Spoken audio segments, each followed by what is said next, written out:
If it's been genetically engineered, it has to say so. It's that simple, and it won't cost you a dime.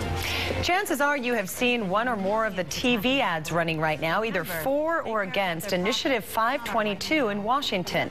It's all about the food we eat and whether it should include a label if it is genetically modified.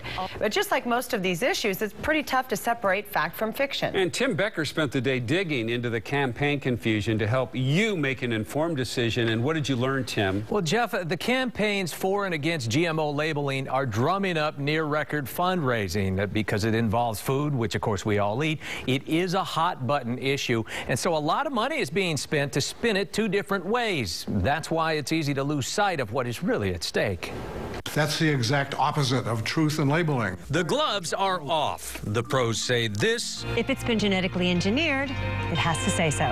It's that simple, and it won't cost you a dime. The cons say that. Show 522 would cost taxpayers millions for the added bureaucracy needed to enforce its complex regulations. In this case, Washington's Office of Financial Management says labeling will cost more than $3 million over 6 fiscal years. So who are you supposed to believe? Well, in every political campaign, there's some art and there's some science. Political strategist Dan LAVEY says issues like the GMO labeling initiative almost always start with popular support, a consumer's right to know. The question here is if we're going to be able to figure out what's in our food, if we have a right to know if genetically engineered ingredients are being used in our food. So opponents of 522... You should. It's false. We'll try to convince you that the initiative is flawed, unfair, and will be unequally applied. Take the example of a steak. A steak will come from a cow that was fed GE grains. So there is GE in the steak.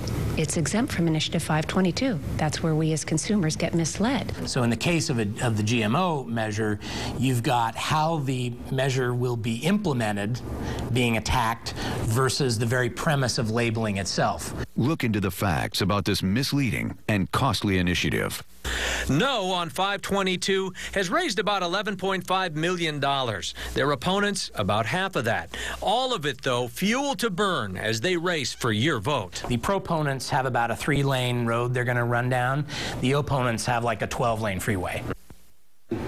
All right, again, yes on 522. Backers say it's all about truth and transparency. No on 522. Folks claim it'll cost jobs and money. About $450 more for the average family of 4. To help you decide which way to fall on the issue, we posted links to websites for both sides at KOIN.com. Kelly? Thank you, Tim.